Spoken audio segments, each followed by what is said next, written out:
बुधवार का दिन विघ्नहर्ता, बुद्धिदाता और मंगलकारी भगवान श्री गणेश को समर्पित माना गया है। कहा जाता है कि जो भी भक्त बुधवार के दिन श्रद्धा और विश्वास के साथ श्री गणेश जी का स्मरण करता है, उनके जीवन से सभी विघ्न, कष्ट और दरिद्रता धीरे धीरे दूर होने लगती है। शास्त्रों में वर्णन मिलता है कि भगवान गणेश केवल विघ्नों को ही नहीं हटाते, बल्कि अपने भक्तों की संतानों के जीवन को भी सुख, समृद्धि और सौभाग्य से भर देते हैं। इस संसार में माता पिता के लिए सबसे बड़ा सुख उनकी संतान का सुख होता है। यदि संतान के जीवन में दुख, अभाव या गरीबी हो तो माता पिता का हृदय भी पीड़ा से भर जाता है। बुधवार के दिन यदि कोई श्रद्धालु भक्त भक्ति और विश्वास के साथ भगवान गणेश की यह पावन कथा सुनता है तो गणपति बप्पा उसकी संतान के जीवन से दरिद्रता, कष्ट और अभाव को धीरे धीरे समाप्त कर देते हैं। ऐसी मान्यता है कि जो माता पिता बुधवार को यह कथा सुनते हैं, जो संतानें श्रद्धा से गणेश जी का नाम लेती हैं, जो घर गणपति की महिमा से गूंजता है, उस घर में धन, बुद्धि और सौभाग्य का वास होने लगता है। भगवान गणेश को माता पार्वती का लाडला और शिवजी का प्रिय पुत्र कहा गया है। वे अपने भक्तों पर अत्यंत शीघ्र प्रसन्न हो जाते हैं। उनकी कृपा से बंद भाग्य खुल जाता है, संकट दूर हो जाते हैं और जीवन में समृद्धि का मार्ग बन जाता है। पुराणों में कहा गया है कि जो भक्त बुधवार के दिन गणेश जी की कथा सुनता है या सुनाता है, उसके घर में कभी भी दीर्घकाल तक दरिद्रता और अभाव का निवास नहीं रहता। इसी विश्वास के साथ आज हम आपको सुनाने जा रहे हैं भगवान गणेश की एक अत्यंत अद्भुत और चमत्कारी कथा, जिसे सुनने से एक भक्त की संतान के जीवन से गरीबी सदा के लिए समाप्त हो गई थी। यह कथा केवल एक कहानी नहीं, बल्कि श्रद्धा, विश्वास और गणपति की असीम कृपा का प्रमाण है। तो आइए पूर्ण श्रद्धा और विश्वास के साथ सुनते हैं भगवान श्री गणेश की यह दिव्य कथा, जो बुधवार के दिन सुनने से संतान के जीवन से दरिद्रता को सदा के लिए दूर कर देती है। भाग 1। गरीबी में भी अटूट विश्वास रखने वाला गणेश भक्त। कई शताब्दियों पहले एक शांत और छोटा सा नगर था जिसका नाम चंद्रपुर था। उस नगर में एक अत्यंत गरीब परंतु धर्मपरायण ब्राह्मण रहता था, जिसका नाम हरिदास था। हरिदास के पास धन दौलत बिल्कुल नहीं थी। उसका घर मिट्टी और लकड़ी से बना हुआ एक छोटा सा झोपड़ा था, जिसके चारों ओर सूखी भूमि और कुछ पेड़ थे।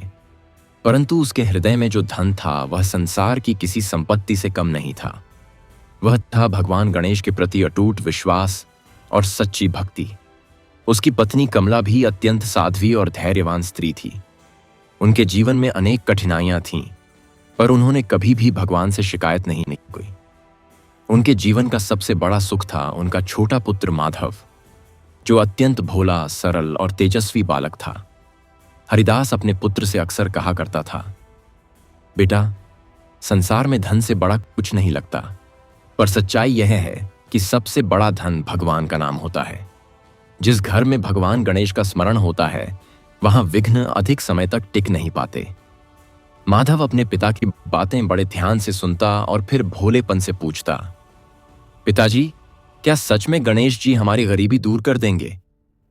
तब हरिदास मुस्कुराकर कहता, पुत्र, गणपति बप्पा अपने भक्तों को कभी निराश नहीं करते, बस सच्चा विश्वास होना चाहिए। बुधवार की अटूट भक्ति।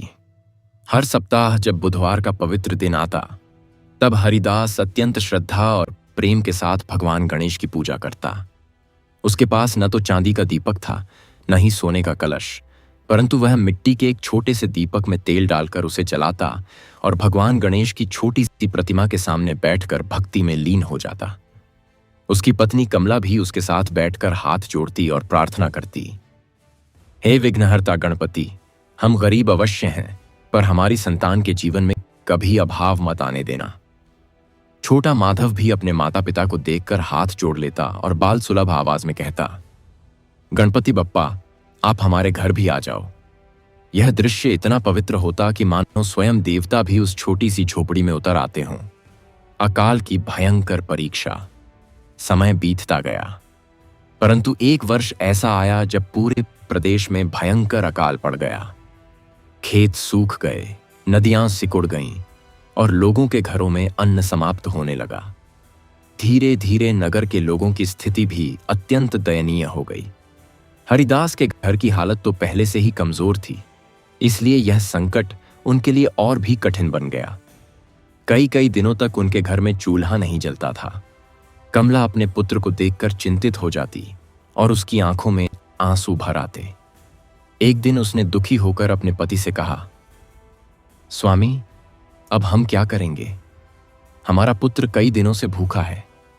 हरिदास ने शांत स्वर में उत्तर दिया, कमला, जब मनुष्य के सारे मार्ग बंद हो जाते हैं तब भगवान का मार्ग खुलता है। हमें धैर्य रखना चाहिए और गणपति पर विश्वास बनाए रखना चाहिए। भक्ति की पुकार।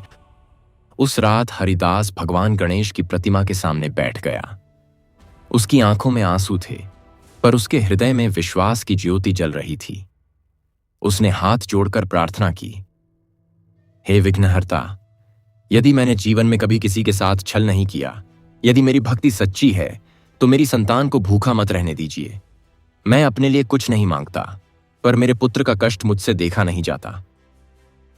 कमला भी उसके पास बैठ गई और रूंधे हुए स्वर में बोली, प्रभु, हमारे पास आपको अर्पित करने के लिए कुछ नहीं है, पर हमारी श्रद्धा स्वीकार कर लीजिए। दिव्य स्वप्न। उस रात जब हरिदास सोया तो उसे एक अद्भुत स्वप्न दिखाई दिया। उसने देखा कि चारों ओर एक दिव्य प्रकाश फैल रहा है और उस प्रकाश के मध्य एक अत्यंत तेजस्वी स्वरूप प्रकट हो रहा है। वह स्वरूप था स्वयं भगवान गणेश का। उनके मुख पर करुणा और मुस्कान थी और उनकी आंखों में अपार स्नेह झलक रहा था। गणेश जी बोले, वत्स हरिदास, तुम्हारी भक्ति ने मुझे अत्यंत प्रसन्न किया है। तुमने गरीबी और कष्ट के समय भी मेरा नाम नहीं छोड़ा, इसलिए अब तुम्हारे जीवन का अंधकार समाप्त होने वाला है। हरिदास आश्चर्यचकित होकर बोला, प्रभु, मैं तो एक छोटा सा गरीब भक्त हूं, मुझ पर इतनी कृपा क्यों?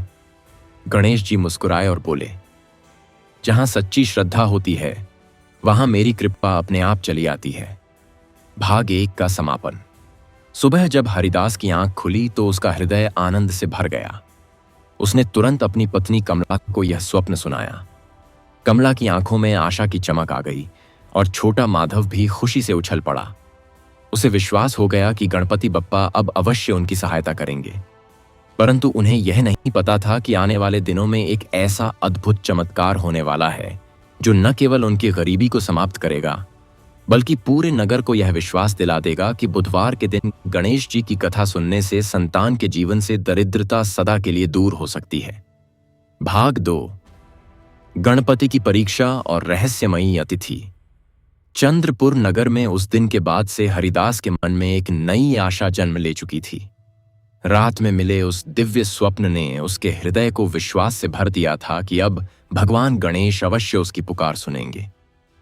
सुबह जब सूर्य की पहली किरणें धरती पर फैलीं, तब हरिदास ने अपने छोटे से आंगन को साफ किया, मिट्टी के दीपक में तेल डाला और भगवान गणेश की प्रतिमा के सामने बैठकर प्रार्थना करने लगा। उसकी पत्नी कमला और पुत्र माधव भी उसके पास बैठ गए। उस छोटी सी झोपड़ी में भले ही धन नहीं था, पर उस समय वहां जो श्रद्धा और भक्ति का वातावरण था वह किसी बड़े मंदिर से कम नहीं था। हरिदास ने हाथ जोड़कर कहा, हे विघ्नहर्ता गणपति, आपने मुझे स्वप्न में दर्शन देकर मेरे मन में आशा जगाई है। अब मेरे परिवार की रक्षा भी कीजिए। मेरी संतान के जीवन में अभाव और कष्ट न आने दीजिए। यह कहते कहते उसकी आंखों में आंसू भर आए। कमला भी भावुक होकर बोली, प्रभु, हमें धन की लालसा नहीं है, पर हमारी संतान भूखी न रहे, बस इतनी कृपा कर दीजिए। माधव अपने भोले स्वर में बोला, गणपति बप्पा, आप हमारे घर आओ ना, मैं आपको अपने हाथों से फूल चढ़ाऊंगा। उस बालक की सरल प्रार्थना सुनकर मानो वातावरण भी भावुक हो उठा। रहस्यमयी साधु का आगमन। उसी दिन दोपहर के समय एक विचित्र घटना हुई। जब हरिदास अपने घर के बाहर बैठा था, तभी वहां एक वृद्ध साधु आ पहुंचे। उनके शरीर पर साधारण वस्त्र थे, हाथ में एक कमंडल था और चेहरे पर अद्भुत तेज झलक रहा था। उनकी आंखों में ऐसी चमक थी मानो वे साधारण मनुष्य न हों। साधु ने धीमे स्वर में कहा, वत्स, क्या मुझे थोड़ी देर विश्राम करने के लिए स्थान मिल सकता है? मैं कई दिनों से यात्रा कर रहा हूं। हरिदास तुरंत उठ खड़ा हुआ और विनम्रता से बोला, महात्मन, मेरा घर भले ही छोटा है, पर आपके लिए सदैव खुला है। कृपया भीतर पधारिए। कमला ने भी साधु के चरण छूकर उनका स्वागत किया। उसने मिट्टी के पात्र में थोड़ा सा पानी लाकर उन्हें दिया। घर में अन्न बहुत कम था, पर फिर भी उसने थोड़ा सा बचा हुआ भोजन साधु के सामने रख दिया। साधु ने भोजन की ओर देखा और बोले, तुम्हारे घर की स्थिति देखकर लगता है कि तुम लोग स्वयं ही कठिनाई में हो, फिर भी अतिथि को भोजन दे रहे हो। हरिदास ने शांत स्वर में कहा, महात्मन, हमारे धर्म में कहा गया है कि अतिथि देवता के समान होता है।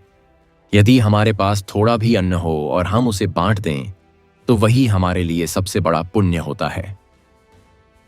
साधु ने उसकी ओर गहराई से देखा, मानो उसके हृदय की सच्चाई को परख रहे हों। भक्ति की परीक्षा।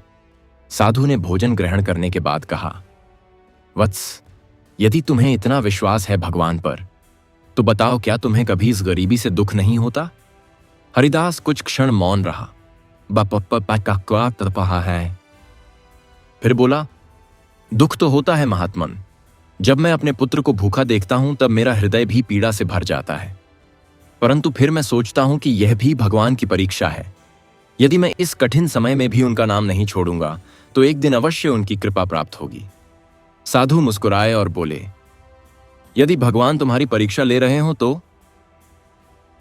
हरिदास ने तुरंत उत्तर दिया, तो मैं उस परीक्षा को भी प्रसाद मानकर स्वीकार करूंगा। यह सुनकर साधु के चेहरे पर एक संतोष की झलक दिखाई दी। अद्भुत आशीर्वाद। कुछ देर बाद साधु उठने लगे। जाते जाते उन्होंने अपने कमंडल से थोड़ा सा जल अपनी हथेली में लिया और हरिदास के घर के आंगन में छिड़क दिया। फिर बोले, वत्स, तुम्हारी भक्ति और उदारता देखकर मैं अत्यंत प्रसन्न हूं। तुम्हारे घर में भले ही अभी गरीबी हो, पर शीघ्र ही यहां समृद्धि का प्रकाश फैलने वाला है। हरिदास ने विनम्रता से उनके चरण स्पर्श किए और कहा, महात्मन, यदि आपका आशीर्वाद हमारे साथ है तो हमें किसी और सहारे की आवश्यकता नहीं। साधु मुस्कुराए और बोले, याद रखना, भगवान अपने भक्तों की परीक्षा अवश्य लेते हैं, पर अंत में उन्हें निराश नहीं करते। यह कहकर वे धीरे धीरे वहां से चले गए। एक रहस्य की शुरुआत। साधु के जाने के बाद हरिदास कुछ देर तक वहीं खड़ा रहा। उसके मन में एक विचित्र शांति थी। उसे ऐसा लग रहा था जैसे अभी अभी कोई साधारण साधु नहीं, बल्कि कोई दिव्य शक्ति उसके घर आई थी। कमला ने पूछा, स्वामी, आपको क्या लगता है वह साधु कौन थे? हरिदास ने धीमे स्वर में कहा, मुझे नहीं पता, पर उनके शब्दों में कुछ ऐसा विश्वास था कि मेरा मन कह रहा है कि अब हमारे जीवन में कुछ अद्भुत होने वाला है। छोटा माधव भी उत्सुकता से बोला, पिताजी, क्या वह गणपति बप्पा थे? हरिदास मुस्कुराया और बोला, पुत्र, भगवान कई रूपों में अपने भक्तों के पास आते हैं। भाग 2 का समापन। उस दिन के बाद से हरिदास और उसके परिवार के मन में आशा और भी मजबूत हो गई। उन्हें विश्वास हो गया था कि भगवान गणेश उनकी भक्ति से प्रसन्न हो चुके हैं और अब उनके जीवन में कोई बड़ा परिवर्तन आने वाला है। परंतु उन्हें यह नहीं पता था कि आने वाले दिनों में एक ऐसा चमत्कार होने वाला है जो न केवल उनकी गरीबी को समाप्त करेगा, बल्कि पूरे चंद्रपुर नगर में यह संदेश फैला देगा कि बुधवार के दिन भगवान गणेश की कथा सुनने और सच्चे मन से उनका स्मरण करने से संतान के जीवन से दरिद्रता सदा के लिए दूर हो जाती है। कहा भी गया है, जहां गणपति का नाम लिया जाता है वहां विघ्न और अभाव अधिक समय तक नहीं टिकते, और जो भक्त श्रद्धा से बुधवार के दिन गणेश जी की यह पावन कथा सुनते हैं, उनके परिवार और संतानों के जीवन में धीरे धीरे सुख, समृद्धि और सौभाग्य का प्रकाश फैलने लगता। भाग 3। गणपति की अद्भुत लीला का पहला संकेत। चंद्रपुर नगर में साधु के जाने के बाद हरिदास के घर का वातावरण पहले से अलग हो गया था। गरीबी अभी भी थी, झोपड़ी वही थी, जीवन की कठिनाइयां भी वैसी ही थीं, परंतु उनके मन में अब निराशा नहीं थी। उस रहस्यमयी साधु के शब्दों ने उनके हृदय में एक नया विश्वास जगा दिया था। हरिदास को बार बार ऐसा अनुभव हो रहा था मानो भगवान गणेश स्वयं उसके जीवन की दिशा बदलने वाले हों। अगले बुधवार का दिन आया। सुबह का समय था। आकाश में हल्की लालिमा फैली हुई थी और ठंडी हवा बह रही थी। हरिदास जल्दी उठ गया। उसने अपने छोटे से आंगन को साफ किया और मिट्टी की गणेश प्रतिमा को जल से स्नान कराया।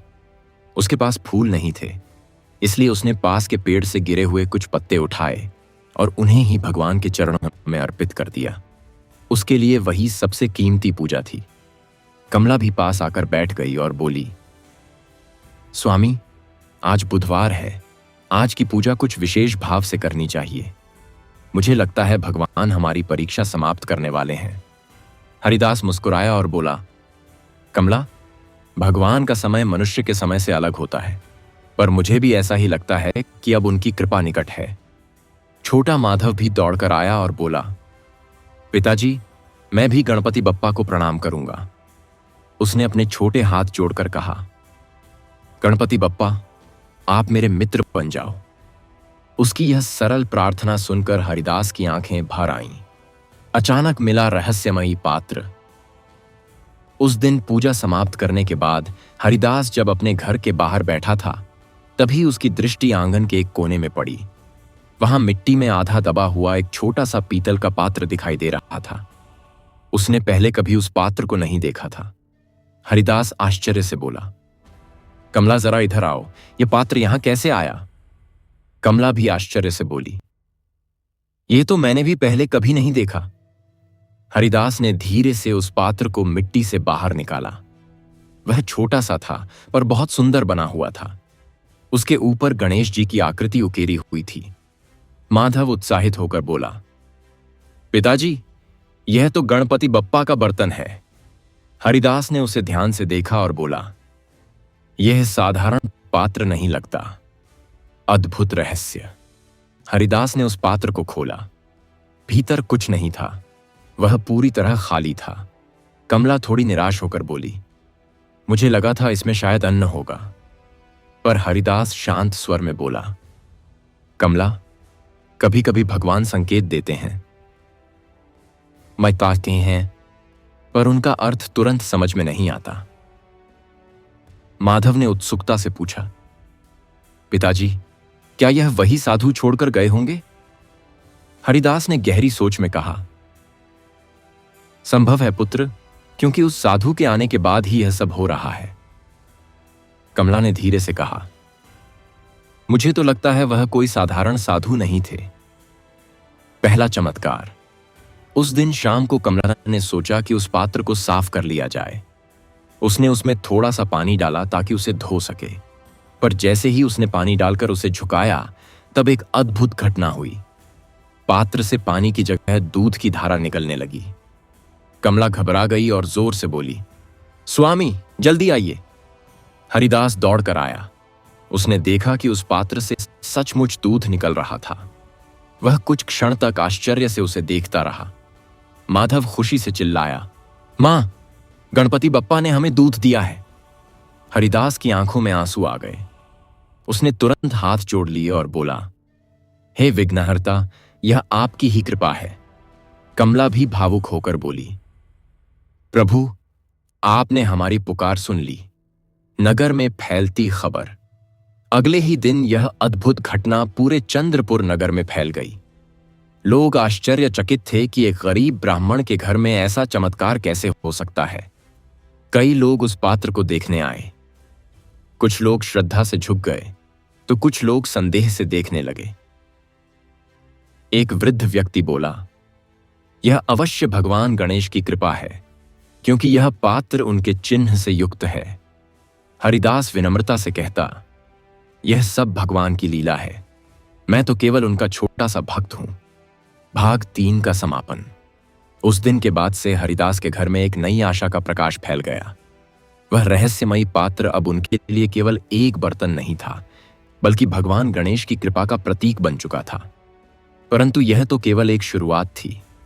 आने वाले समय में भगवान गणेश की ऐसी अद्भुत लीला प्रकट होने वाली थी जो न केवल हरिदास के परिवार की गरीबी को समाप्त करेगी, बल्कि पूरे चंद्रपुर नगर को यह विश्वास दिला देगी कि बुधवार के दिन गणेश जी की कथा सुनने और सच्चे मन से उनका स्मरण करने से संतान के जीवन से दरिद्रता सदा के लिए दूर हो सकती है।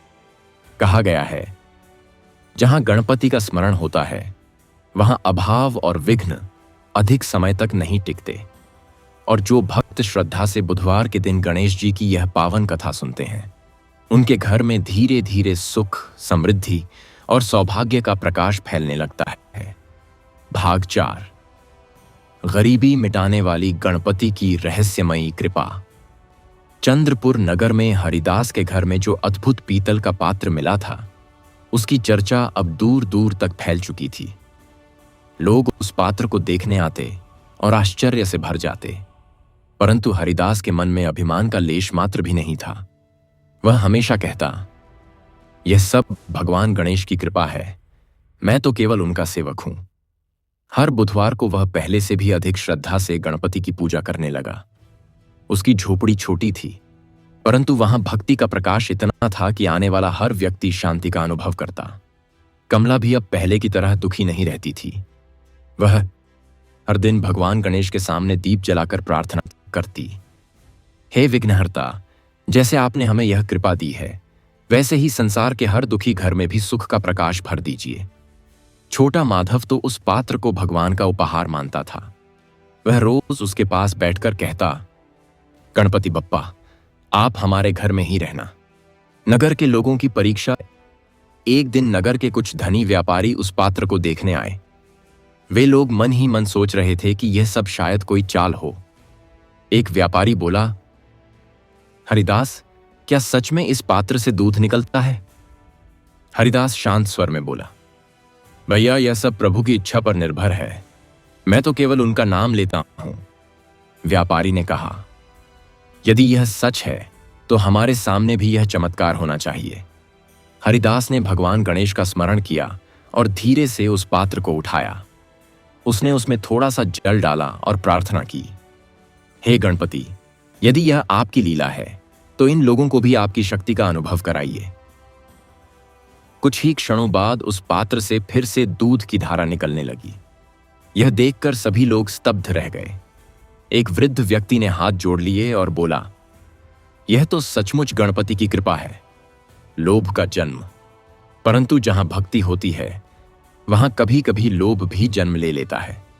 नगर का एक धनी व्यापारी, जिसका नाम विक्रांत सेठ था, इस घटना को देखकर लालच में आ गया। उसने सोचा, यदि यह पात्र मेरे पास हो जाए तो मैं बहुत धन कमा सकता हूं।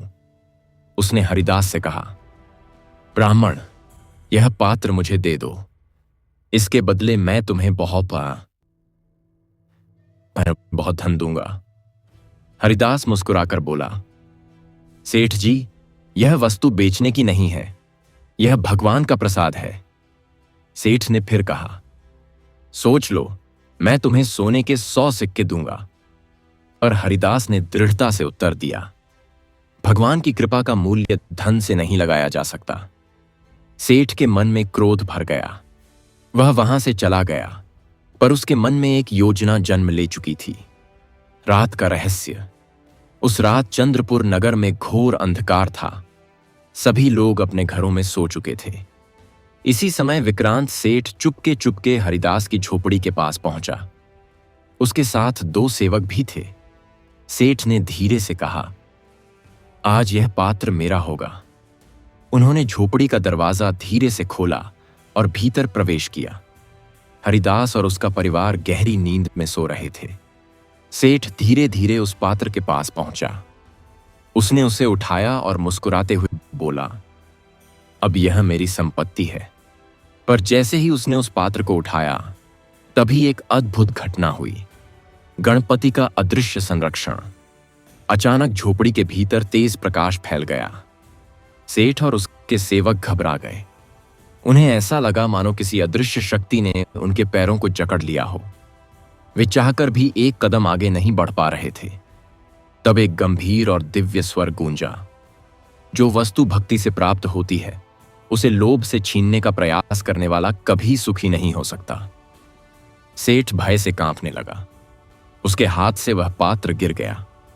उसने घबराकर कहा, कौन है? कौन बोल रहा है? पर वहां कोई दिखाई नहीं दे रहा था। सेठ और उसके सेवक डरकर तुरंत वहां से भाग गए। प्रभात का चमत्कार। सुबह जब हरिदास उठा तो उसने देखा कि वह पात्र पहले से अधिक चमक रहा था। उसके आसपास हल्की सी सुगंध भी फैल रही थी। कमला ने आश्चर्य से कहा, स्वामी, यह पात्र तो आज कुछ अलग दिखाई दे रहा है।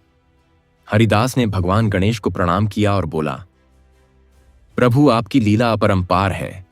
आप अपने भक्तों की रक्षा स्वयं करते हैं। माधव खुशी से बोला, पिताजी, गणपति बप्पा ने रात को हमारी रक्षा की होगी। हरिदास मुस्कुराया और बोला, हां पुत्र, भगवान अपने भक्तों को कभी अकेला नहीं छोड़ते। भाग 4 का समापन। उस दिन के बाद चंद्रपुर नगर के लोगों का विश्वास और भी बढ़ गया। उन्हें समझ में आ गया कि यह पात्र केवल धन देने वाला साधन नहीं है, बल्कि भगवान गणेश की कृपा का प्रतीक है। जो लोग पहले संदेह करते थे, वे भी अब श्रद्धा से हरिदास के घर आने लगे। और यह बात पूरे नगर में फैल गई कि बुधवार के दिन भगवान गणेश की कथा सुनने और सच्चे मन से उनका स्मरण करने से संतान के जीवन से दरिद्रता दूर होने लगती है। कहा गया है, जहां गणपति का नाम लिया जाता है, वहां विघ्न स्वयं दूर भाग जाते हैं। और जहां सच्ची भक्ति होती है, वहां दरिद्रता अधिक समय तक टिक नहीं सकती। परंतु भगवान गणेश की यह लीला अभी समाप्त नहीं हुई थी।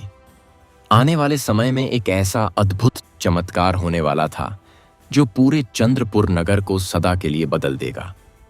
भाग 5। गणपति की कृपा से बदलता भाग्य।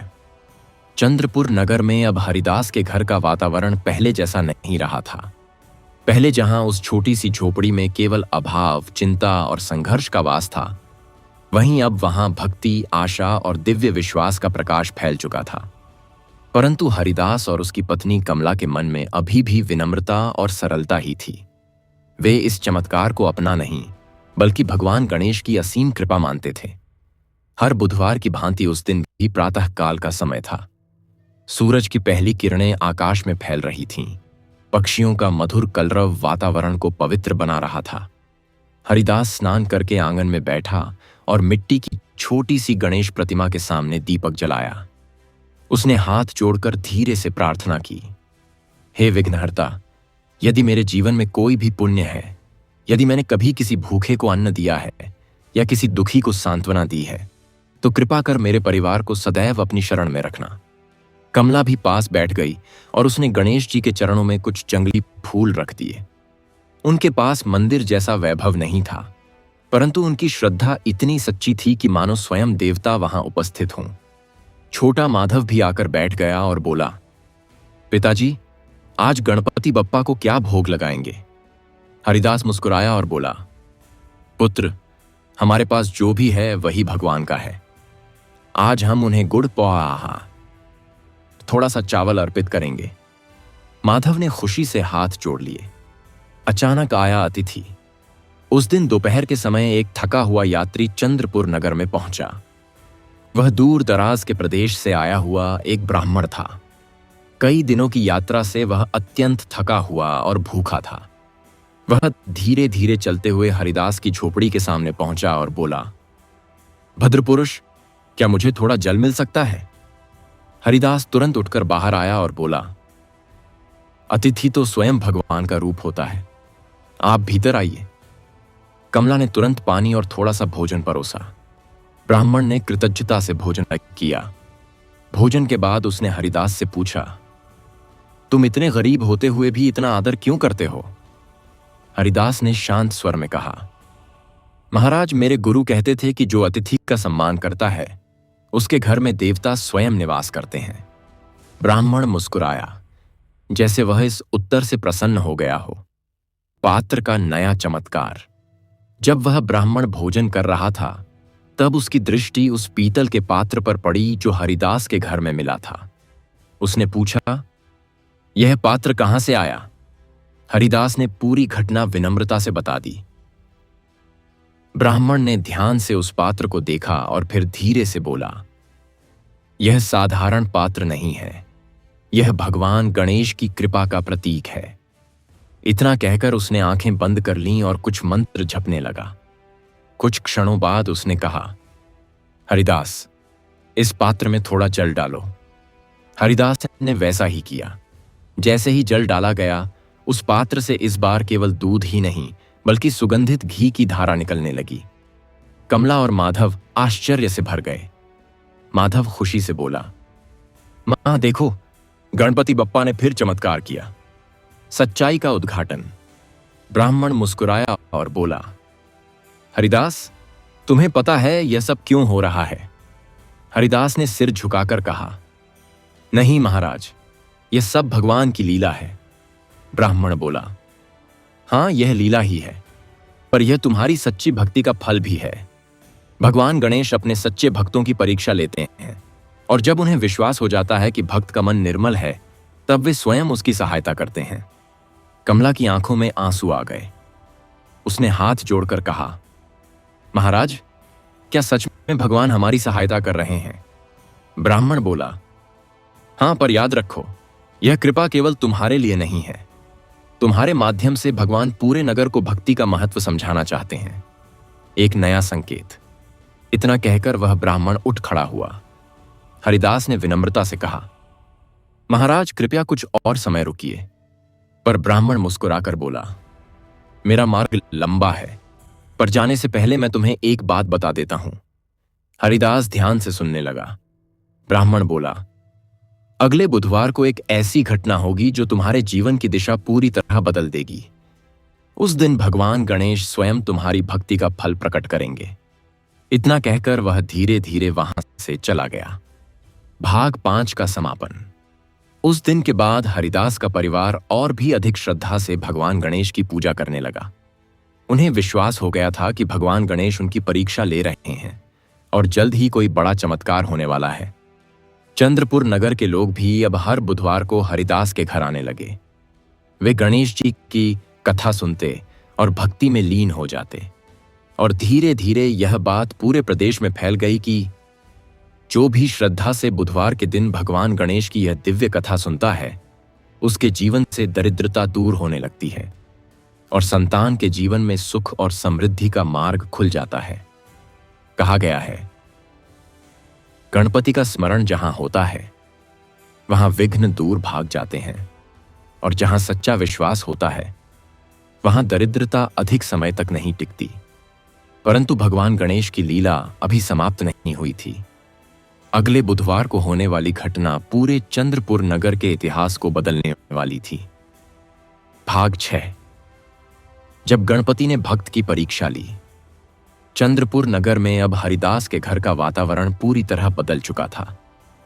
पहले जहां उस छोटी सी झोपड़ी में केवल अभाव और चिंता का साया रहता था, वहीं अब वहां भक्ति, शांति और आशा का प्रकाश फैल चुका था।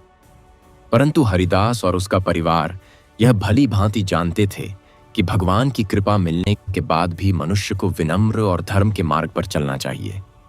हर बुधवार को हरिदास प्रातःकाल उठकर स्नान करता, अपने आंगन को साफ करता और मिट्टी से बने छोटे से चौक में भगवान गणेश की प्रतिमा स्थापित करता। वह अपने हाथों से दीपक जलाता और धीरे धीरे मंत्र जपते हुए कहता, हे विघ्नहर्ता, यदि मेरी भक्ति सच्ची है तो मुझे सदैव धर्म के मार्ग पर बनाए रखना। मुझे ऐसा कभी ना होने देना कि मैं आपकी कृपा पर अभिमान कर बैठूं। कमला भी उसके पास बैठकर गणेश जी का स्मरण करती। उसके चेहरे पर अब पहले जैसी चिंता नहीं थी, बल्कि एक शांत विश्वास दिखाई देता था। वह अक्सर कहती, स्वामी, भगवान ने हमें इतना बड़ा आशीर्वाद दिया है, हमें इसका उपयोग केवल अच्छे कार्यों में करना चाहिए। छोटा माधव भी हर दिन गणेश जी की मूर्ति के सामने बैठकर हाथ जोड़ता और बाल सुलभ स्वर में कहता, गणपति बप्पा, आप मेरे मित्र हो ना? उसकी मासूम आवाज सुनकर हरिदास की आंखें भर आती। एक अनोखी घटना। एक दिन चंद्रपुर नगर में एक नई घटना हुई। नगर के बाहर से कुछ व्यापारी आए हुए थे। वे लोग दूर दराज के प्रदेशों से व्यापार करने आए थे। जब उन्हें हरिदास के घर में होने वाले चमत्कार के बारे में पता चला तो वे भी उसे देखने के लिए वहां पहुंचे। उनमें से एक व्यापारी ने कहा, हमने सुना है कि इस घर में भगवान की कृपा से एक चमत्कारी पात्र है। हरिदास ने विनम्रता से उत्तर दिया, भाइयों, यह सब भगवान गणेश की कृपा है, मैं तो केवल उनका सेवक हूं। व्यापारी उस पात्र को ध्यान से देखने लगे। उनमें से एक व्यक्ति बोला, यदि यह सच है तो यह बहुत अद्भुत बात है, परंतु क्या यह चमत्कार हर समय होता है? हरिदास मुस्कुराकर बोला, नहीं, यह सब प्रभु की इच्छा पर निर्भर है।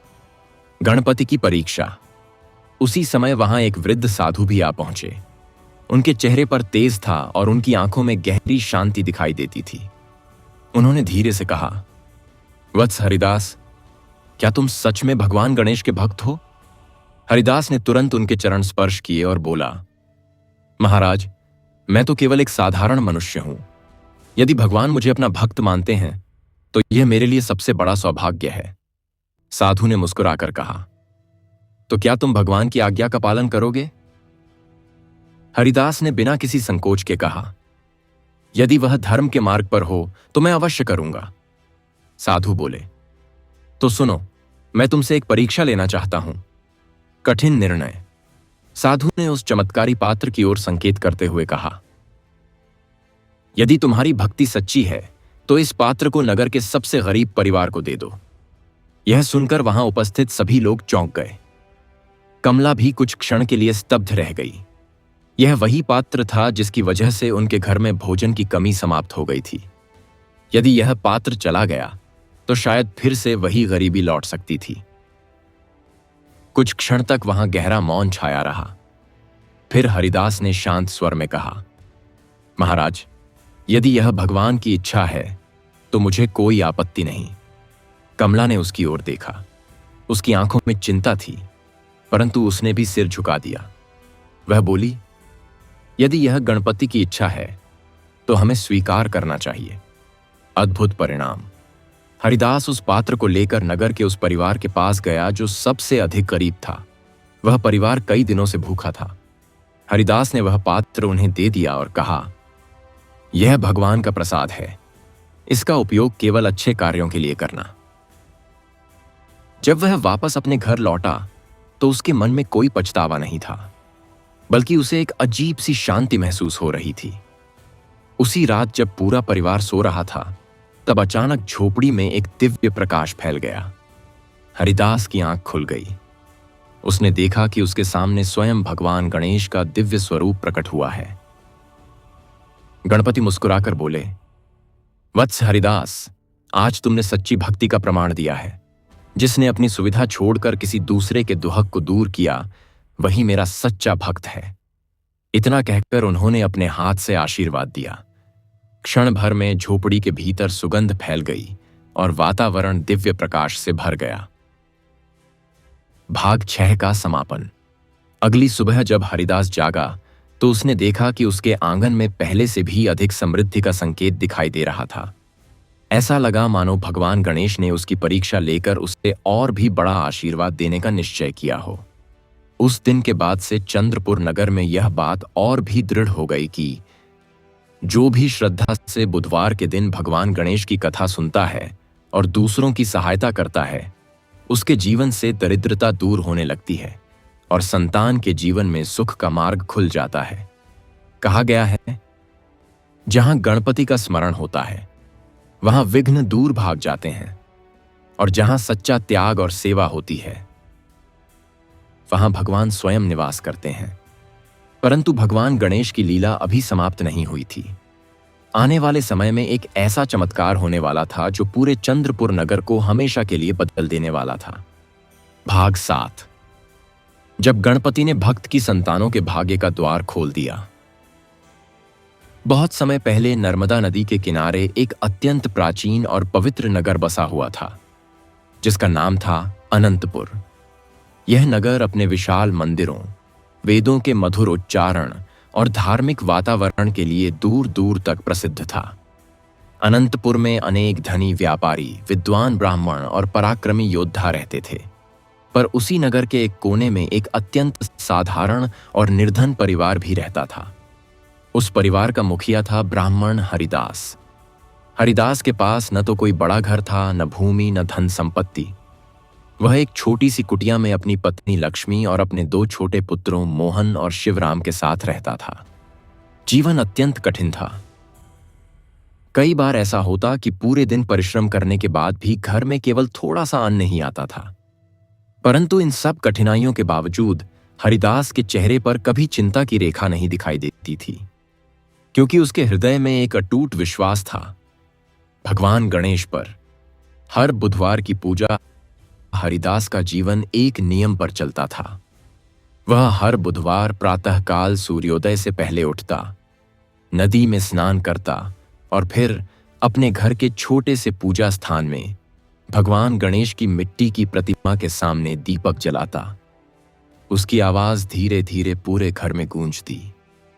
वक्रतुंड महाकाय सूर्यकोटि संप्रभ निर्विघ्नं कुरु मे देव सर्व कार्येषु सर्वदा। उसकी पत्नी लक्ष्मी और दोनों बच्चे भी हाथ जोड़कर बैठ जाते। हरिदास कथा सुनाता और अंत में कहता, हे विघ्नहर्ता गणपति, मेरी संतानों के जीवन में कभी दरिद्रता का अंधकार न आने देना। नगर के लोगों का उपहास। परंतु संसार में ऐसे लोग भी होते हैं जो भक्ति का महत्व नहीं समझते। अनंतपुर के कुछ धनी व्यापारी अक्सर हरिदास का मजाक उड़ाते थे। एक दिन बाजार में एक व्यापारी हंसते हुए बोला, अरे हरिदास, तुम हर बुधवार गणेश कथा करते हो, फिर भी तुम्हारी गरीबी क्यों नहीं जाती? दूसरा व्यक्ति बोला, यदि गणेश सच में तुम्हारी सुनते तो तुम्हारे बच्चे फटे कपड़े क्यों पहनते? यह सुनकर भी हरिदास शांत रहा। वह मुस्कुराकर बोला, भगवान की कृपा जब आती है तो देर अवश्य लगती है, पर आती अवश्य है। लोग हंसते हुए चले गए। रहस्यमय साधु। एक दिन अनंतपुर नगर में एक तेजस्वी साधु आए। उनकी आंखों में अद्भुत प्रकाश था और उनके चेहरे पर गहरी शांति दिखाई देती थी। लोग दूर दूर से उनके दर्शन करने आने लगे। हरिदास भी उनके पास पहुंचा। जैसे ही साधु ने हरिदास को देखा, वे मुस्कुरा उठे। उन्होंने कहा, वत्स, तुम्हारे मुख पर जो तेज है वह केवल सच्चे भक्तों में होता है। हरिदास ने विनम्रता से कहा, मैं तो एक साधारण ब्राह्मण हूं प्रभु, बस भगवान गणेश की कथा करता हूं। साधु ने गंभीर स्वर में कहा, तुम्हारी भक्ति व्यर्थ नहीं जाएगी। बहुत शीघ्र भगवान स्वयं तुम्हारी परीक्षा समाप्त करेंगे। अचानक संकट। परंतु साधु के जाने के कुछ ही दिनों बाद हरिदास के जीवन में भयंकर संकट आ गया। एक रात आकाश में भीषण तूफान उठा। तेज हवा चलने लगी, बिजली चमकने लगी और वर्षा मूसलाधार होने लगी। हरिदास की छोटी सी कुटिया इस तूफान को सहन नहीं कर पाई। उसकी छत का एक बड़ा हिस्सा टूट गया। घर में रखा थोड़ा सा अन्न भी वर्षा के पानी से भीग गया। लक्ष्मी रोने लगी। वह बोली, स्वामी, अब हम बच्चों को क्या खिलाएंगे? हरिदास ने शांत स्वर में कहा, लक्ष्मी, चिंता मत करो। जिस भगवान ने हमें जीवन दिया है वही हमारे भोजन की व्यवस्था भी करेंगे। दिव्य बुधवार। अगले दिन बुधवार था। हरिदास ने पहले की तरह स्नान किया और गणेश जी के सामने दीपक जलाया। पर आज उसके पास भगवान को चढ़ाने के लिए कुछ भी नहीं था। न मोदक, न फल, न मिठाई। उसने हाथ जोड़कर कहा, हे गणपति बप्पा, आज मेरे पास आपको चढ़ाने के लिए केवल श्रद्धा है। यदि मेरी भक्ति सच्ची है तो मेरी संतानों की रक्षा कीजिए। जैसे ही उसने यह प्रार्थना की, अचानक कुटिया के अंदर एक अद्भुत प्रकाश फैल गया। लक्ष्मी और बच्चे भय से कांपने लगे, परंतु हरिदास की आंखों में आश्चर्य और आनंद दोनों थे, क्योंकि उस प्रकाश के मध्य एक दिव्य स्वरूप प्रकट हुआ। विशाल उदर, हाथ में मोदक, माथे पर तेजस्वी तिलक। वह स्वयं भगवान गणेश थे। गणपति का आशीर्वाद। गणेश जी ने मुस्कुराकर कहा, वत्स हरिदास, मैं तुम्हारी भक्ति से अत्यंत प्रसन्न हूं। तुमने गरीबी में भी मेरा नाम नहीं छोड़ा। हरिदास तुरंत उनके चरणों में गिर पड़ा। उसकी आंखों से आंसू बहने लगे। वह बोला, प्रभु, मुझे धन नहीं चाहिए, बस मेरी संतानों का जीवन सुखी बना दीजिए। गणेश जी बोले, वत्स, आज से तुम्हारे घर की दरिद्रता समाप्त हो जाएगी। तुम्हारी संतानों के जीवन में कभी अभाव नहीं रहेगा। चमत्कार। अगली सुबह जब हरिदास की आंख खुली तो उसने देखा कि उसकी टूटी हुई कुटिया की जगह एक सुंदर घर बन चुका था। आंगन में अन्न से भरे कई पात्र रखे थे। लक्ष्मी आश्चर्य से बोली, यह सब कैसे हुआ? हरिदास ने मुस्कुराकर कहा, यह सब गणपति बप्पा की कृपा है। कुछ ही वर्षों में हरिदास के दोनों पुत्र विद्वान और समृद्ध बन गए। उनके घर से कभी कोई भूखा नहीं लौटता था। कथा का फल।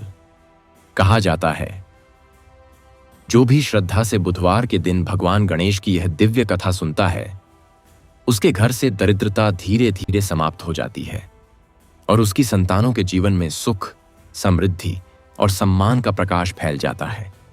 क्योंकि गणपति स्वयं कहते हैं, जहां मेरी कथा श्रद्धा से सुनी जाती है, वहां विघ्न और दरिद्रता अधिक समय तक नहीं टिकते।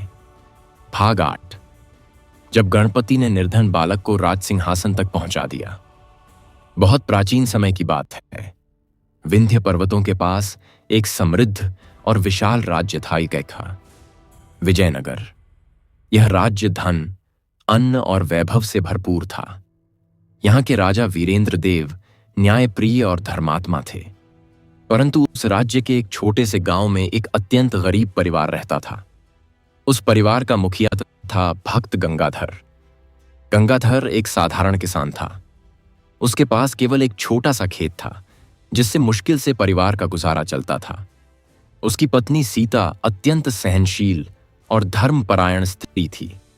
उनका एक पुत्र था, बालक माधव। माधव अत्यंत तेजस्वी और विनम्र बालक था। परंतु गरीबी इतनी अधिक थी कि कई बार उसे भूखे पेट ही सोना पड़ता था। पिता की भक्ति। गंगाधर के जीवन में एक ही सहारा था, भगवान गणेश की भक्ति। वह हर बुधवार व्रत रखता और गणेश जी की कथा सुनता। उसके घर में एक छोटी सी मिट्टी की गणेश प्रतिमा थी।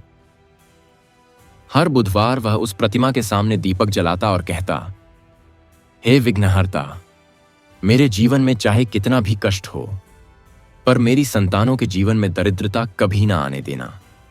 छोटा माधव भी पिता के साथ बैठकर कथा सुनता। राज दरबार का ऐलान। एक दिन विजयनगर के राजा ने पूरे राज्य में एक घोषणा करवाई। घोषणा यह थी, जो बालक सबसे बुद्धिमान और सच्चा होगा, उसे राजमहल में शिक्षा दी जाएगी। यह सुनकर पूरे राज्य में उत्साह फैल गया। गंगाधर का पुत्र माधव भी यह सुनकर बोला, पिताजी, क्या मैं भी वहां जा सकता हूं?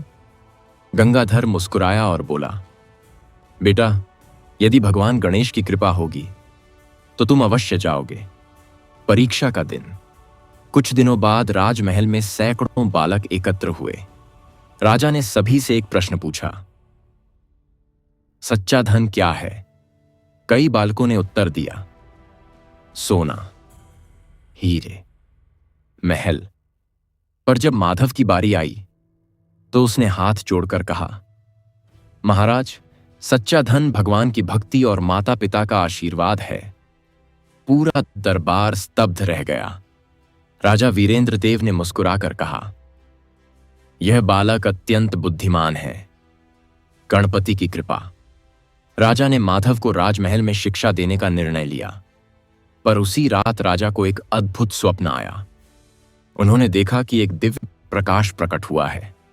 उस प्रकाश में एक विशाल और तेजस्वी स्वरूप दिखाई दिया। भगवान गणेश। गणेश जी बोले, राजन, जिस बालक को तुमने चुना है वह मेरा भक्त है। उसका भविष्य अत्यंत उज्जवल है। राजा तुरंत उठ बैठे। उन्हें समझ आ गया कि यह भगवान की इच्छा है। बालक का उत्थान। समय बीतता गया। माधव ने राजमहल में शिक्षा प्राप्त की और अत्यंत विद्वान बन गया। उसकी बुद्धि, विनम्रता और न्यायप्रियता देखकर राजा उसे अपने पुत्र के समान मानने लगे। कुछ वर्षों बाद जब राजा वृद्ध हुए तो उन्होंने माधव को राज्य का उत्तराधिकारी घोषित कर दिया। पूरा राज्य आश्चर्यचकित रह गया। एक गरीब किसान का पुत्र अब राजा बनने वाला था। पिता की आंखों में आंसू। जब माधव अपने गांव लौटा तो उसने सबसे पहले अपने पिता के चरण छुए। गंगाधर की आंखों में आंसू आ गए। वह बोला, बेटा, यह सब भगवान गणेश की कृपा है। माधव बोला, पिताजी, यदि आपने मुझे भक्ति का मार्ग न सिखाया होता तो आज मैं यहां तक कभी नहीं पहुंच पाता। कथा का फल। कहा जाता है, जो भी श्रद्धा से बुधवार के दिन भगवान गणेश की यह कथा सुनता है, उसकी संतानों के जीवन में दरिद्रता नहीं रहती। उनके जीवन में ज्ञान, सम्मान और समृद्धि का प्रकाश फैलता है। क्योंकि गणपति स्वयं कहते हैं, जहां मेरी कथा और भक्ति होती है वहां दरिद्रता अधिक समय तक टिक नहीं सकती। भाग 9। जब गणपति ने एक गरीब ब्राह्मण की संतानों का भाग्य बदल दिया। बहुत प्राचीन समय की बात है, जब हिमालय की तलहटी में बसे एक शांत और पवित्र नगर का नाम शिवपुर हुआ करता था। उस नगर के चारों ओर घने वन, स्वच्छ जल से भरी नदियां और प्राचीन मंदिरों की घंटियों की ध्वनि गूंजती रहती थी, जिससे पूरा वातावरण आध्यात्मिक और शांत बना रहता था। और दूर दूर से यात्री वहां दर्शन करने के लिए आया करते थे। उसी नगर के एक छोटे से कोने में एक अत्यंत गरीब ब्राह्मण रहता था, जिसका नाम देवदत्त था, और उसकी पत्नी गौरी अत्यंत साध्वी, सहनशील और धर्मपरायण स्त्री थी। उनके 2 छोटे पुत्र थे, शंकर और विनय, जो स्वभाव से अत्यंत विनम्र और बुद्धिमान थे। परंतु उनके जीवन में गरीबी इतनी गहरी थी कि कई बार पूरे परिवार को एक समय का भोजन भी कठिनाई से मिलता था। देवदत्त दिन भर मेहनत करता, लोगों के घरों में पूजा पाठ कराता और जो थोड़ा बहुत अन्न या दान मिलता उसी से परिवार का गुजारा करता। परंतु इन सब कठिनाइयों के बावजूद उसने कभी भगवान के प्रति अपना विश्वास नहीं छोड़ा। देवदत्त का एक अटूट नियम था कि वह हर बुधवार को भगवान गणेश की पूजा और कथा अवश्य करता था। चाहे घर में भोजन हो या ना हो, चाहे मौसम कैसा भी हो, वह प्रातः काल उठकर नदी में स्नान करता, अपने छोटे से घर के कोने में रखी मिट्टी की गणेश प्रतिमा के सामने दीपक जलाता और श्रद्धा से प्रार्थना करता। वह हाथ जोड़कर कहा करता, हे विघ्नहर्ता गणपति, यदि मेरे जीवन में सच्ची भक्ति का एक भी अंश है तो मेरी संतानों के जीवन से दरिद्रता का अंधकार सदा के लिए दूर कर दीजिए और उन्हें ऐसा भाग्य दीजिए कि वे सदैव धर्म और सत्य के मार्ग पर चलें। उसकी पत्नी गौरी और दोनों पुत्र भी उसके साथ बैठकर कथा सुनते और उस छोटे से घर में भक्ति का ऐसा वातावरण बन जाता मानो स्वयं देवताओं का आशीर्वाद वहां उतर आया हो। नगर के लोगों का तिरस्कार। परंतु संसार में ऐसे लोग भी होते हैं जो भक्ति और विश्वास का महत्व नहीं समझते, और शिवपुर नगर के कुछ धनी व्यापारी अक्सर देवदत्त का उपहास करते थे। एक दिन जब देवदत्त बाजार से थोड़ा सा अन्न लेकर लौट रहा था, तब एक व्यापारी हंसते हुए बोला, अरे देवदत्त, तुम हर बुधवार गणेश की कथा करते हो, फिर भी तुम्हारे घर की गरीबी क्यों नहीं जाती? क्या तुम्हारे गणेश तुम्हारी बात नहीं सुनते? दूसरा व्यक्ति भी व्यंग्य करते हुए बोला, यदि गणपति सच में तुम्हारे रक्षक होते तो तुम्हारे बच्चों को फटे कपड़ों में क्यों घूमना पड़ता? देवदत्त ने उनकी बात सुनकर क्रोध नहीं किया, बल्कि शांत स्वर में मुस्कुराते हुए उत्तर दिया, भगवान की कृपा आने में देर अवश्य लगती है, पर जब आती है तो मनुष्य का जीवन ही बदल देती है। इसलिए मुझे पूर्ण विश्वास है कि एक दिन गणपति अवश्य मेरी संतानों पर कृपा करेंगे। लोग उसकी बात सुनकर हंसते हुए चले गए, पर देवदत्त का विश्वास अटल बना रहा। एक रहस्यमय साधु। कुछ समय बाद शिवपुर नगर में एक तेजस्वी साधु आए, जिनके चेहरे पर अद्भुत तेज और आंखों में गहरी शांति दिखाई देती थी। नगर के लोग उनके दर्शन करने के लिए दूर दूर से आने लगे। देवदत्त भी उनके पास पहुंचा और विनम्रता से उनके चरण स्पर्श किए। साधु ने जैसे ही देवदत्त के चेहरे की ओर देखा, वे तुरंत समझ गए कि यह व्यक्ति साधारण नहीं बल्कि सच्चा भक्त है। उन्होंने मुस्कुराकर कहा, वत्स, तुम्हारे हृदय में अद्भुत श्रद्धा और विश्वास है। जो मनुष्य कठिन परिस्थितियों में भी भगवान का नाम नहीं छोड़ता, वह बहुत भाग्यशाली होता है। देवदत्त ने विनम्रता से कहा, महाराज, मैं तो केवल भगवान गणेश की कथा करता हूं और उनसे अपनी संतानों के सुख की प्रार्थना करता हूं। साधु ने आशीर्वाद देते हुए कहा, वत्स, तुम्हारी भक्ति व्यर्थ नहीं जाएगी। बहुत शीघ्र गणपति स्वयं तुम्हारे जीवन में एक ऐसी लीला करेंगे जिसे देखकर पूरा नगर आश्चर्यचकित रह जाएगा। संकट की घड़ी। परंतु भगवान अपने भक्तों की परीक्षा भी लेते हैं। कुछ ही दिनों बाद देवदत्त के जीवन में एक बड़ा संकट आ गया। एक रात भयंकर तूफान उठा। आकाश में बिजली चमकने लगी और तेज वर्षा होने लगी, जिससे देवदत्त की छोटी सी झोपड़ी का एक हिस्सा गिर गया और घर में रखा थोड़ा सा अन्न भी पानी में भीगकर नष्ट हो गया।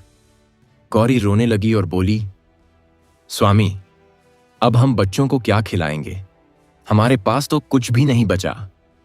देवदत्त ने उसकी ओर देखकर शांत स्वर में कहा, गौरी, चिंता मत करो। जिस भगवान ने हमें अब तक संभाला है वही आगे भी हमारी रक्षा करेंगे। दिव्य बुधवार। अगले दिन बुधवार था। देवदत्त ने फिर भी अपना नियम नहीं छोड़ा।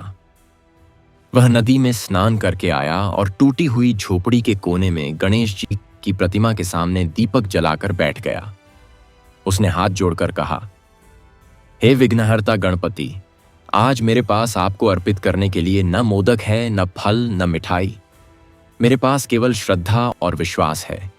यदि मेरी भक्ति सच्ची है तो मेरी संतानों के जीवन से दरिद्रता का अंधकार दूर कर दीजिए। जैसे ही उसने यह प्रार्थना की, अचानक पूरी झोपड़ी के भीतर एक अद्भुत और दिव्य प्रकाश फैल गया और उस प्रकाश के मध्य एक विशाल और तेजस्वी स्वरूप प्रकट हुआ। वह स्वयं भगवान गणेश थे। उनकी आंखों में करुणा थी, हाथ में मोदक था और उनके मुख पर मधुर मुस्कान थी। गणपति का वरदान।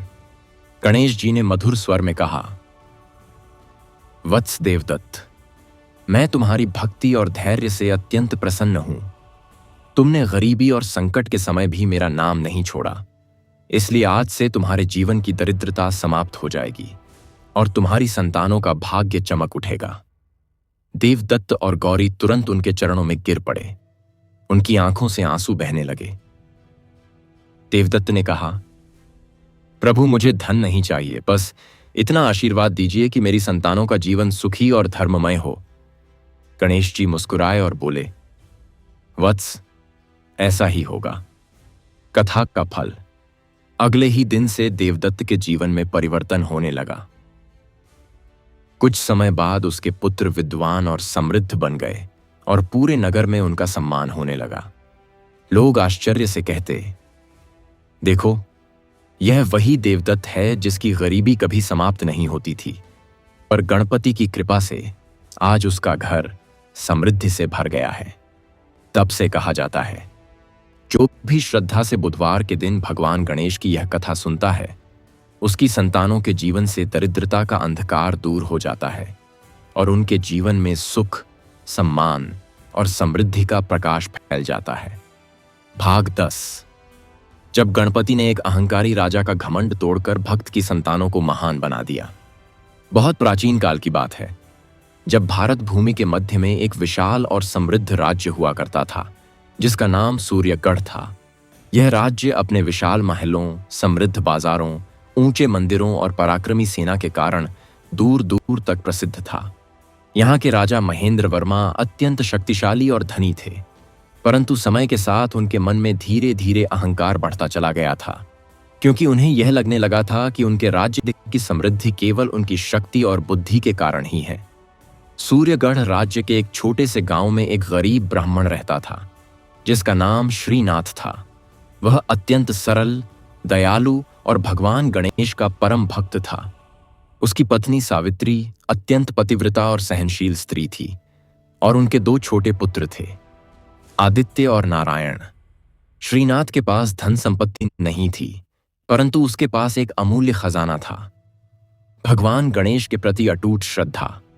हर बुधवार वह प्रातःकाल उठकर नदी में स्नान करता, फिर अपने छोटे से घर के कोने में रखी गणेश जी की प्रतिमा के सामने दीपक जलाकर बैठ जाता और पूरे मन से गणपति की कथा सुनाता। उसकी आवाज में इतनी श्रद्धा होती कि उसके छोटे छोटे बच्चे भी मंत्रमुग्ध होकर कथा सुनते रहते। वह हमेशा हाथ जोड़कर कहता, हे विघ्नहर्ता गणपति, मेरे जीवन में चाहे कितना भी कष्ट हो, पर मेरी संतानों के जीवन में कभी दरिद्रता और दुख न आने देना।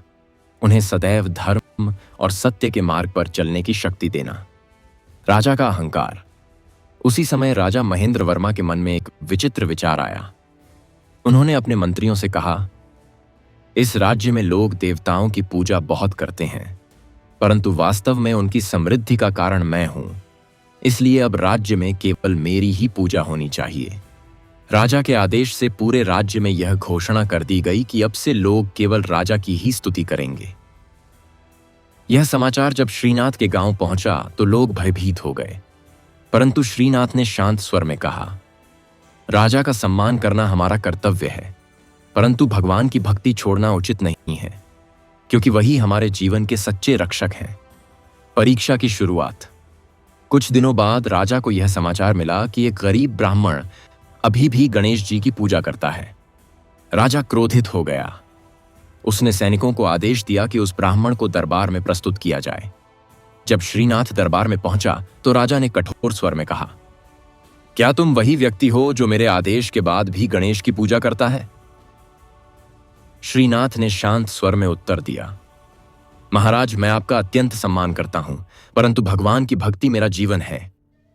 राजा क्रोध से भर उठा और बोला, यदि तुम्हारे गणेश इतने ही शक्तिशाली हैं तो उन्हें कहो कि तुम्हारी गरीबी दूर कर दें। संकट का समय राजा ने क्रोध में आकर श्रीनाथ की छोटी सी झोपड़ी और खेत छीन लेने का आदेश दे दिया। कुछ ही समय में श्रीनाथ और उसका परिवार बिल्कुल निर्धन हो गया। सावित्री रोने लगी और बोली, स्वामी, अब हम कहां जाएंगे? श्रीनाथ ने शांत स्वर में कहा, जहां भगवान गणेश का नाम है वहां भय नहीं होता। दिव्य लीला। अगले बुधवार श्रीनाथ फिर भी अपनी पूजा करने बैठ गया। उसने हाथ जोड़कर कहा, हे गणपति बप्पा, यदि मेरी भक्ति सच्ची है तो मेरे बच्चों की रक्षा कीजिए और इस राज्य को सच्चाई का मार्ग दिखाइए। जैसे ही उसने यह प्रार्थना की, उसी क्षण पूरे आकाश में बिजली चमकने लगी और एक अद्भुत दिव्य प्रकाश प्रकट हुआ। उस प्रकाश के मध्य एक विशाल और तेजस्वी स्वरूप दिखाई दिया। वह स्वयं भगवान गणेश थे। उन्होंने मधुर स्वर में कहा, वत्स श्रीनाथ, तुम्हारी भक्ति ने मुझे प्रसन्न कर दिया है। राजा का परिवर्तन। उसी रात राजा महेंद्र वर्मा को स्वप्न में गणेश जी के दर्शन हुए। गणेश जी ने कहा, हे राजन, तुमने मेरे सच्चे भक्त का अपमान किया है। अहंकार मनुष्य को अंधा बना देता है। राजा भय से कांप उठा। सुबह होते ही वह श्रीनाथ के पास पहुंचा और उसके चरणों में गिर पड़ा। वह बोला, मुझे क्षमा कर दो, मैंने अहंकार में आकर तुम्हारा अपमान किया। कथा का फल। राजा ने श्रीनाथ को सम्मानपूर्वक धन और भूमि देकर सम्मानित किया और पूरे राज्य में घोषणा कर दी, भगवान गणेश ही सच्चे विघ्नहर्ता हैं। तभी से कहा जाता है, जो भी श्रद्धा से बुधवार के दिन भगवान गणेश की यह दिव्य कथा सुनता है, उसकी संतानों के जीवन से दरिद्रता और संकट दूर हो जाते हैं और उनके जीवन में ज्ञान, सम्मान और समृद्धि का प्रकाश फैल जाता है। भाग 11। जब गणेश जी ने एक मां की पुकार सुनकर संतानों के जीवन से दरिद्रता का अंधकार मिटा दिया। बहुत प्राचीन समय की बात है। विंध्याचल पर्वतों के पास एक छोटा सा ग्राम था जिसका नाम आनंदपुर था। यह गांव साधारण था, परंतु वहां रहने वाले लोग अत्यंत धर्मपरायण और भगवान में विश्वास रखने वाले थे। उसी गांव में एक गरीब ब्राह्मण रहता था जिसका नाम हरिदत्त था। उसकी पत्नी सुमित्रा अत्यंत देवेश और निखिल। परिवार अत्यंत गरीब था, परंतु उनके घर में भगवान गणेश की भक्ति का दीपक हमेशा जलता रहता था। हरिदत्त प्रतिदिन प्रातःकाल उठकर नदी में स्नान करता और फिर अपने घर के छोटे से मंदिर में भगवान गणेश की मिट्टी की प्रतिमा के सामने बैठकर दीपक जलाता। वह अपने बच्चों को पास बैठाकर कहता, बेटों, संसार में चाहे कितनी भी कठिनाइयां आएं, परंतु जो मनुष्य गणपति बप्पा का स्मरण करता है, उसके जीवन के सभी विघ्न दूर हो जाते हैं। बच्चे भी अपने पिता की बात बड़े ध्यान से सुनते और हाथ जोड़कर भगवान गणेश को प्रणाम करते। अचानक आई विपत्ति। समय बीतता गया, परंतु एक वर्ष ऐसा आया जब पूरे क्षेत्र में भीषण अकाल पड़ गया। खेत सूख गए, नदियों का जल कम हो गया और लोगों का पास भोजन का संकट खड़ा हो गया। धीरे धीरे गांव के लोग अपने घर छोड़कर अन्य स्थानों की ओर जाने लगे। हरिदत्त का परिवार भी अत्यंत कठिन स्थिति में पहुंच गया। कई दिनों तक उनके घर में अन्न का एक दाना भी नहीं बचा। सुमित्रा की आंखों में चिंता भर आई। वह बोली, स्वामी, बच्चों की भूख अब मुझसे देखी नहीं जाती। हमें क्या करना चाहिए? हरिदत्त ने शांत स्वर में उत्तर दिया, धैर्य रखो सुमित्रा। भगवान गणेश अपने भक्तों की परीक्षा लेते हैं, परंतु अंत में उनका कल्याण ही करते हैं। बुधवार का व्रत। उस दिन बुधवार था। हरिदत्त ने निश्चय किया कि चाहे कुछ भी हो जाए, वह भगवान गणेश का व्रत और पूजा अवश्य करेगा। उसने नदी में स्नान किया, फिर घर आकर गणेश जी की मूर्ति के सामने दीपक जलाया और पूरी श्रद्धा से प्रार्थना करने लगा। उसकी आवाज कांप रही थी, परंतु उसके शब्दों में सच्ची भक्ति थी। वह बोला, हे विघ्नहर्ता गणपति, यदि मेरी भक्ति सच्ची है तो मेरी संतानों के जीवन से यह दरिद्रता और दुख दूर कर दीजिए। मैं अपने लिए कुछ नहीं मांगता, परंतु मेरे बच्चों को ऐसा जीवन दीजिए जिसमें उन्हें कभी अभाव न सहना पड़े। दिव्य संकेत। उस रात एक अद्भुत घटना घटी। सुमित्रा को स्वप्न में भगवान गणेश के दर्शन हुए। उन्होंने अत्यंत करुणामय स्वर में कहा, माता, तुम्हारी भक्ति और धैर्य ने मुझे प्रसन्न कर दिया है। अब तुम्हारे घर में सुख और समृद्धि का प्रकाश अवश्य आएगा। सुबह जब सुमित्रा ने यह स्वप्न हरिदत्त को बताया तो उसके मन में विश्वास और भी दृढ़ हो गया। चमत्कार की शुरुआत। उसी दिन गांव में एक धनी व्यापारी आया जो अपने साथियों के साथ यात्रा कर रहा था। उसने विश्राम के लिए हरिदत्त के घर के पास रुकने का निश्चय किया। जब उसने हरिदत्त के बच्चों की विनम्रता और बुद्धिमत्ता देखी तो वह अत्यंत प्रभावित हुआ। उसने हरिदत्त से कहा, तुम्हारे पुत्र अत्यंत तेजस्वी हैं। यदि तुम अनुमति दो तो मैं इन्हें अपने गुरुकुल में शिक्षा दिलवाना चाहता हूं। यह सुनकर हरिदत्त और सुमित्रा की आंखों से आंसू बहने लगे, क्योंकि यह वही वरदान था जिसकी वे वर्षों से प्रार्थना कर रहे थे, संतानों का उज्जवल भविष्य। समय बीतता गया। दोनों पुत्र गुरुकुल में शिक्षा प्राप्त करके अत्यंत विद्वान बन गए। उनकी ख्याति दूर दूर तक फैल गई। उन्होंने अपने गांव में विद्यालय और आश्रम बनवाए, जहां गरीब बच्चों को शिक्षा दी जाने लगी। एक दिन हरिदत्त ने आकाश की ओर देखकर हाथ जोड़कर कहा, हे गणपति बप्पा, आपने हमारी लाज रख ली। आपकी कृपा से आज हमारी संतानों का जीवन धन्य हो गया। कथा का फल। तब से यह माना जाता है कि जो भी श्रद्धा और विश्वास के साथ बुधवार के दिन भगवान गणेश की यह दिव्य कथा सुनता है, उसके घर से दरिद्रता और दुख दूर हो जाते हैं और उसकी संतानों के जीवन में ज्ञान, सम्मान और समृद्धि का प्रकाश फैल जाता है।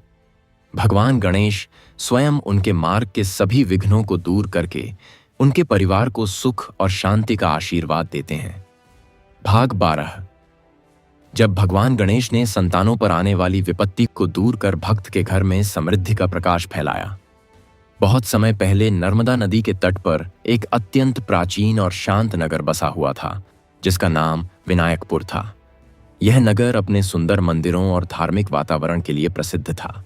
यहाँ रहने वाले लोग भगवान में गहरा विश्वास रखते थे और प्रत्येक उत्सव तथा व्रत को पूरे श्रद्धा भाव से मनाते थे। उसी नगर में एक साधारण कुम्हार रहता था, जिसका नाम धनपाल था। वह अत्यंत गरीब था, परंतु उसका हृदय भगवान गणेश की भक्ति से भरा हुआ था। उसकी पत्नी कमला अत्यंत परिश्रमी और धैर्यवान स्त्री थी। उनके 3 बच्चे थे, गोपाल, राघव और मीरा। परिवार का जीवन बहुत कठिनाइयों में बीतता था, क्योंकि धनपाल दिन भर मिट्टी के बर्तन बनाता, परंतु उनसे होने वाली कमाई बहुत कम होती थी। फिर भी धनपाल कभी निराश नहीं होता था। वह प्रतिदिन सुबह उठकर अपने घर के छोटे से मंदिर में भगवान गणेश की पूजा करता और अपने बच्चों को भी साथ बैठाकर भक्ति का महत्व समझाता। वह अक्सर कहता, बच्चों, संसार में यदि कोई सच्चा सहारा है तो वह भगवान गणेश हैं। जो भी मनुष्य सच्चे मन से उनकी आराधना करता है, उसके जीवन के सभी विघ्न और संकट दूर हो जाते हैं। अचानक आई परीक्षा। समय बीतता गया, परंतु एक दिन धनपाल के जीवन में एक बड़ी विपत्ति आ गई। जिस बाजार में वह अपने बर्तन बेचता था, वहां एक भयंकर आग लग गई और उसकी सारी मेहनत से बनाए हुए बर्तन जलकर नष्ट हो गए। यह देखकर धनपाल अत्यंत दुखी हो गया, क्योंकि अब उसके पास अपने परिवार का पालन करने का कोई साधन नहीं बचा था। कमला की आंखों में आंसू आ गए। वह बोली, अब हम बच्चों को कैसे पालेंगे? धनपाल ने गहरी सांस लेकर कहा, धैर्य रखो कमला, भगवान गणेश हमारी परीक्षा ले रहे हैं। हमें विश्वास नहीं छोड़ना चाहिए। अटूट भक्ति। अगले ही दिन बुधवार था। धनपाल ने निश्चय किया कि वह अपने दुखों के बावजूद भगवान गणेश की पूजा अवश्य करेगा। वह सुबह नदी में स्नान करके आया और अपने घर के मंदिर में दीपक जलाकर बैठ गया। उसने हाथ जोड़कर अत्यंत भावुक स्वर में कहा, हे विघ्नहर्ता गणपति, यदि मेरी भक्ति सच्ची है तो मेरे बच्चों के जीवन से यह दुख और अभाव दूर कर दीजिए। मैं अपने लिए कुछ नहीं चाहता, परंतु मेरी संतानों को ऐसा जीवन दीजिए जिसमें उन्हें कभी भूखा न रहना पड़े। उसकी प्रार्थना सुनते समय उसके बच्चों की आंखों में भी आंसू आ गए, परंतु उनके मन में भी भगवान के प्रति विश्वास था। अद्भुत घटना। उसी दिन नगर में एक प्रसिद्ध संत आए, जो अपने शिष्यों के साथ तीर्थ यात्रा पर निकले थे। जब वे नगर से गुजर रहे थे, तब उनकी दृष्टि धनपाल के घर पर पड़ी। संत ने धनपाल के बच्चों की विनम्रता और संस्कार देखकर कहा, यह बच्चे साधारण नहीं हैं, इनके भीतर ज्ञान और प्रतिभा का प्रकाश है। संत ने धनपाल से कहा, यदि तुम अनुमति दो तो मैं इन बच्चों को अपने आश्रम में शिक्षा दूंगा। यह सुनकर धनपाल और कमला की खुशी का ठिकाना नहीं रहा। गणेश जी की कृपा। वर्षों बीत गए। धनपाल के तीनों बच्चे आश्रम में शिक्षा प्राप्त करके अत्यंत विद्वान और सम्मानित व्यक्ति बन गए। उन्होंने अपने माता पिता के लिए एक बड़ा घर बनवाया और पूरे नगर में धर्म तथा शिक्षा का प्रचार किया। धनपाल ने हाथ जोड़कर भगवान गणेश को प्रणाम करते हुए कहा, हे गणपति बप्पा, आपने हमारी कठिन परीक्षा के बाद हमें ऐसा आशीर्वाद दिया कि आज हमारे जीवन का हर दुख दूर हो गया। कथा का फल कहा जाता है कि जो भी श्रद्धा और विश्वास के साथ बुधवार के दिन भगवान गणेश की यह पवित्र कथा सुनता है, उसके घर से दरिद्रता दूर हो जाती है और उसकी संतानों के जीवन में ज्ञान, समृद्धि और सम्मान का प्रकाश फैल जाता है।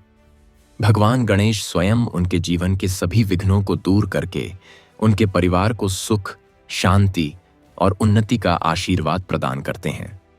भाग 13। जब गणेश जी ने भक्त के घर की दरिद्रता को सदा के लिए समाप्त किया,